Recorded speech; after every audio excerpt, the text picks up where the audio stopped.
Despite long-standing geopolitical differences, India and China have come together to oppose a proposed carbon border tax introduced by the European Union at the COP29 Summit in Baku.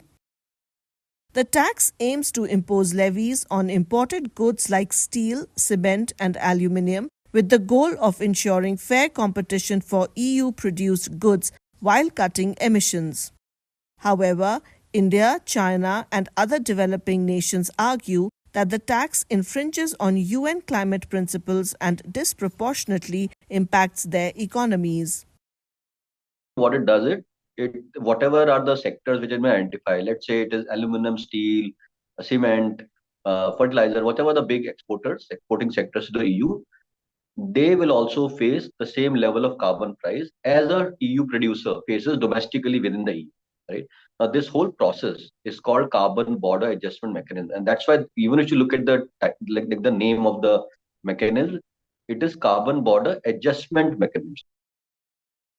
The COP29 Summit provides a crucial platform to discuss pressing climate issues, including the need for financial support for developing countries. India and China have highlighted the principle of common but differentiated responsibilities, asserting that unilateral actions like the carbon border tax hinder global cooperation on climate goals. There are two parts of the common but differentiated responsibility. One is common, which means this is a global problem.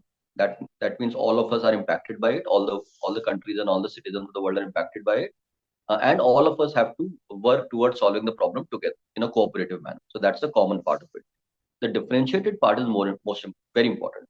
The differentiated part is because we have different capabilities. Capabilities means, let's say US and Europe are a lot more richer, very high per capita incomes. They're also got a lot of investment in innovation, technology development, those kinds of things. So they have different capabilities as compared to developing nations and even a much lower income nations like the African nation.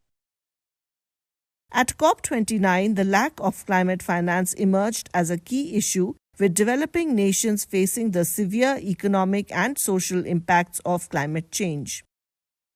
While the EU defends the carbon border tax as a necessary step for controlling emissions, critics argue that such measures damage international trust and threaten global progress towards a sustainable future.